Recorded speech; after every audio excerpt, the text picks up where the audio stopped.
Office থেকে বেরোতে একটু লেটই হয়ে গিয়েছিল সেদিন। তাড়াতাড়ি বাড়ি ফিরতে হবে, কারণ বাড়ি ফিরে একটা বিয়ে বাড়ির ইনভিটেশনে যেতে হবে। নিউ টাউন থেকে গড়িয়া ফিরব, বেশ অনেকটাই রাস্তা।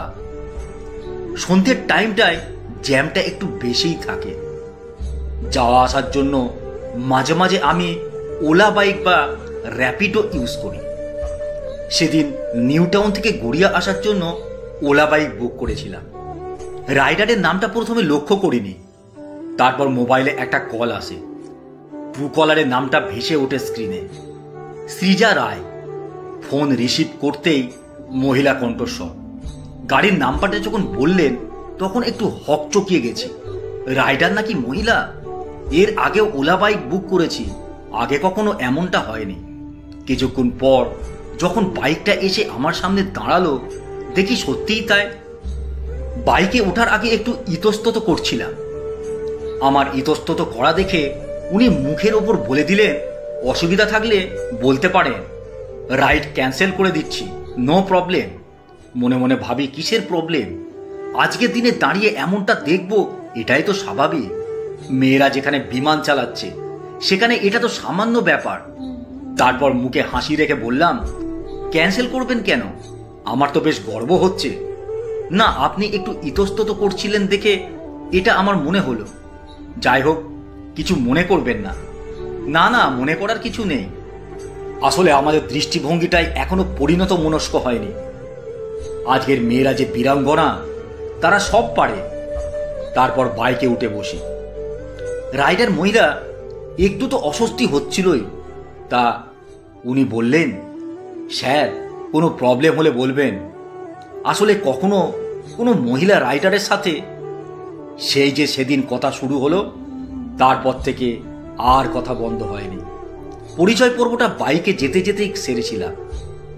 সেদিন বাইকে বসে নানা কথাবার্তার আছিলাই জেনে নিয়েছিলাম, কোথায় বাড়ি, বাড়িতে কে কে আছেন ইত্যাদি। আর নাম্বার তো আগে থেকেই ছিল।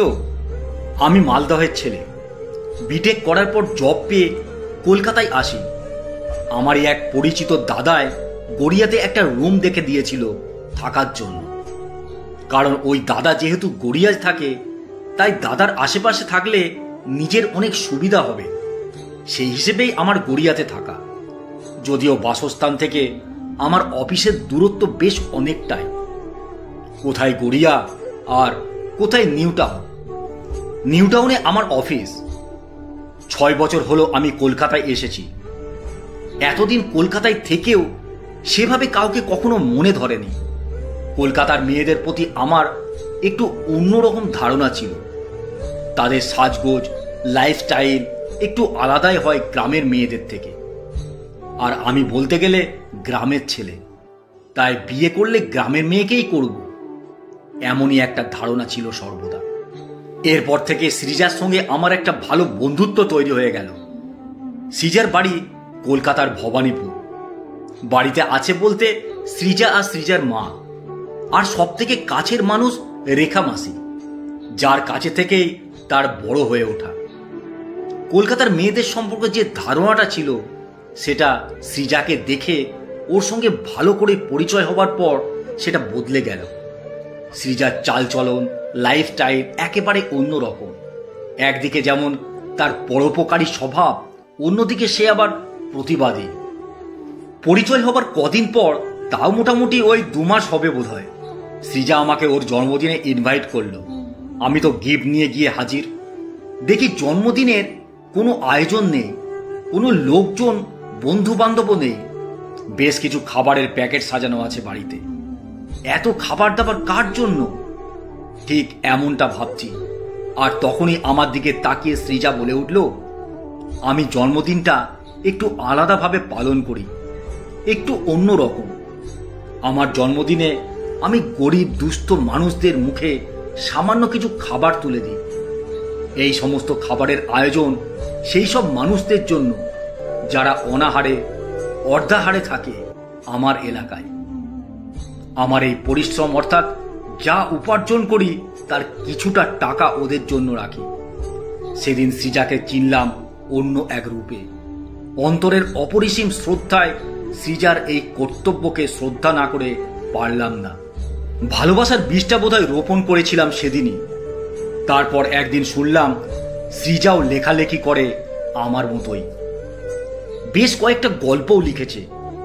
সব থেকে ভালো একটা গল্প পেয়েছিলাম ওর থেকে, যে গল্পটার নাম ছিল গুড টাচ আর ব্যাড টাচ।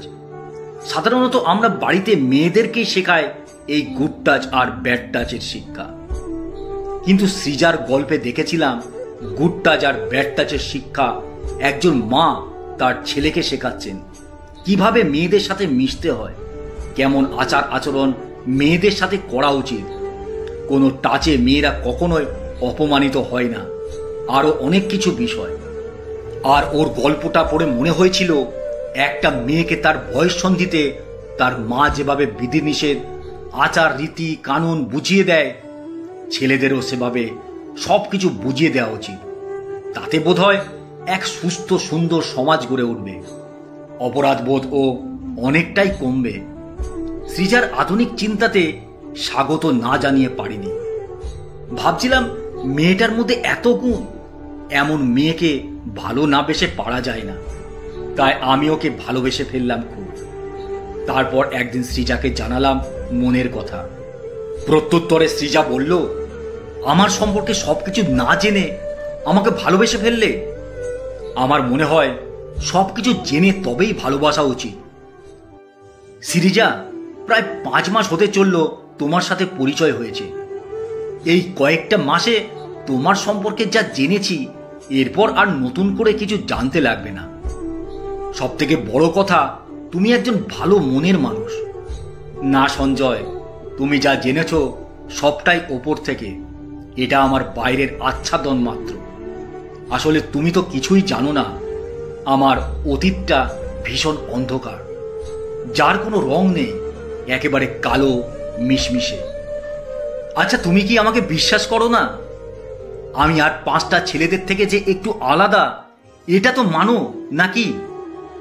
আর ছেলেদের প্রতি তোমার এত নেগেটিভ মনোভাব কেন? ছেলেদের প্রতি আমার কোনো নেগেটিভ মনোভাব নেই। আসলে আমি সমগ্র ছেলেদের দুভাবে দেখি, পুরুষ আর কাপুরুষ। পুরুষ জাতির প্রতি শ্রদ্ধা আমার সব সময় আছে আর থাকবেও। শুধু ঘেন্না করি সেই বর্বর কাপুরুষদের, যারা পৌরুষ দেখায় অন্ধকারে লুকিয়ে। তারা পুরুষের মতো দেখতে এক প্রকার ভয়ঙ্কর দৈত্য, যাদের আমি কাপুরুষ বলি। শোনো সঞ্জয়, আজ যখন সময় পেয়েছি, তাই তোমাকে আমার অতীতটাও শোনাতে চাই। যখন আমি বেশ ছোট, কত আর বয়স হবে, 7 কি 8, বাবা মারা যাওয়ার পর সংসারের হালটা মাকেই ধরতে হয়েছিল। খুব সামান্য বেতনে মা একটা চাকরি জোগাড় করে, তাই আমাকে দেখাশোনার জন্য থাকতো রেখা মাসি। মা না থাকলে আমাদের পাশের বাড়ির কাকু প্রায় দিনই ওনাদের বাড়িতে আমাকে নিয়ে যেত, চকলেট দিত মাঝে মাঝে। যেহেতু বাবা নেই, তাই অনেকটা ভালোবাসা কাকুর থেকে পেতে মন চাইতো। একদিন কাকিমা ছিল না, সেই সুযোগে কাকু ওনার বাড়িতে ডেকে নিয়ে গিয়ে আমাকে আদর করেছিলেন। বুঝেছিলাম ওটা আদর নয়। তারপর থেকে কাকু ডাকলেও আর যেতাম না। রেখামাসিকে বলতে, রেখামাসি বলেছিল, এসব কথা কাউকে বলিস না, তুই মেয়ে। তারপর থেকে কথাটা কাউকে কখনো বলিনি। এরপর আস্তে আস্তে বড় হলাম। আসলে মেয়েদের বড় হওয়াটাই বোধহয় তার সব থেকে বড় অপরাধ। তখন আমি ক্লাস 10, একজন স্যারের বাড়িতে টিউশন পড়তে যেতাম।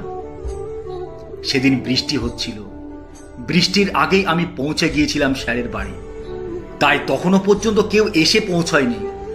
সেই সুযোগে স্যারও আমাকে একবার জড়িয়ে ধরে বলেছিল, তোকে আমি খুব ভালোবাসি। পড়ার শেষে আমাকে ডেকে বলেছিল, এইসব কথা কাউকে বলিস না যেন, সামনে তোর মাধ্যমিক পরীক্ষা। সত্যি আমি কাউকে বলতে পারিনি সেদিন, কারণ রেখামাসির সেই কথা মনে পড়ে যায়।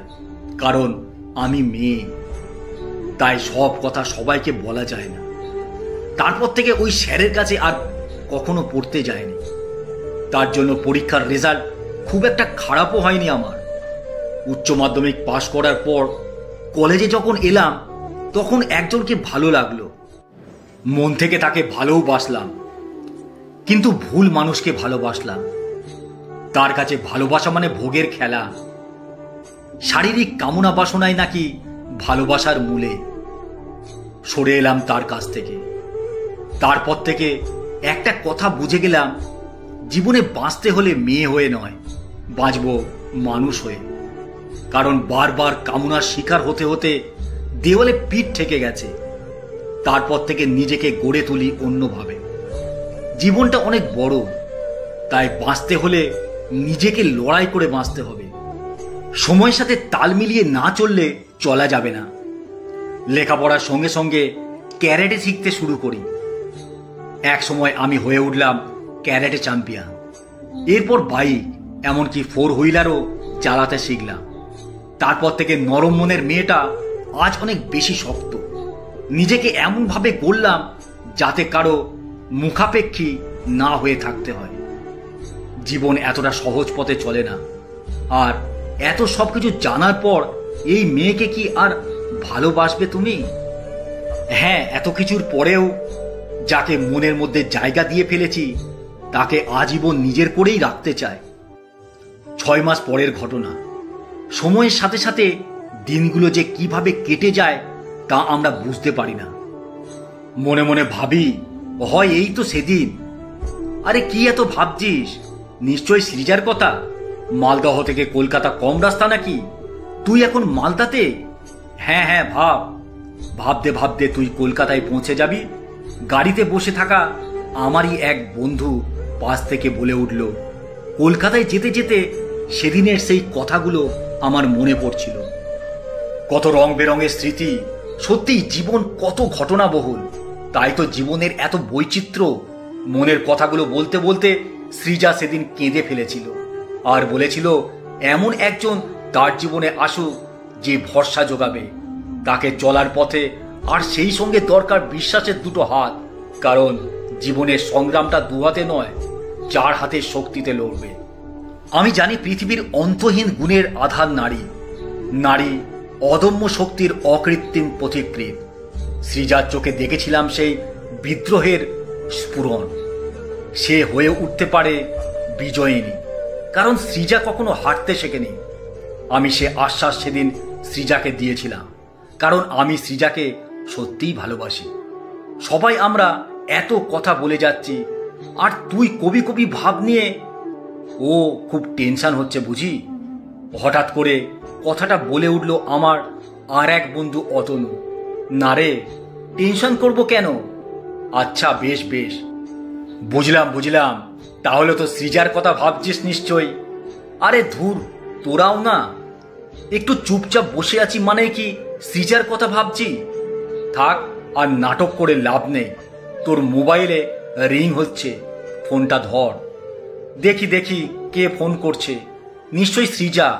বলে মোবাইলটা অতনু হাতে নিতেই ওপাশ থেকে ভেসে এলো, আমি সৃজার মা বলছি। এখনো কত দূর? হ্যাঁ মাসিমা, আমরা প্রায় চলেই এসেছি। আর ঘন্টা খানেকের মধ্যেই কলকাতা ঢুকে যাব। কথা বলে মোবাইলটা আমার হাতে ধরিয়ে দিল অতনু। সৃজার মোবাইল থেকেই কল করে জানতে চেয়েছিল আমরা কত দূর আছি। যতই হোক, বাড়িতে অত বড় একটা অনুষ্ঠান নিজে হাতে সবকিছু সামলাচ্ছেন। সন্ধ্যা 7টায় বিয়ের লগ্ন, তার আগে পৌঁছতেই হবে। আজ সৃজার বিয়ে। এক অপরূপ সাজে সৃজা সেজেছে, অপেক্ষা করছে তার প্রাণনাথের জন্য। বরবেশের টোপর মাথায় দিয়ে চলেছে সেই প্রেমিক পুরুষ সুদূর মালদহ থেকে। পাত্র সঞ্জয় বোস, আমি নিজেই।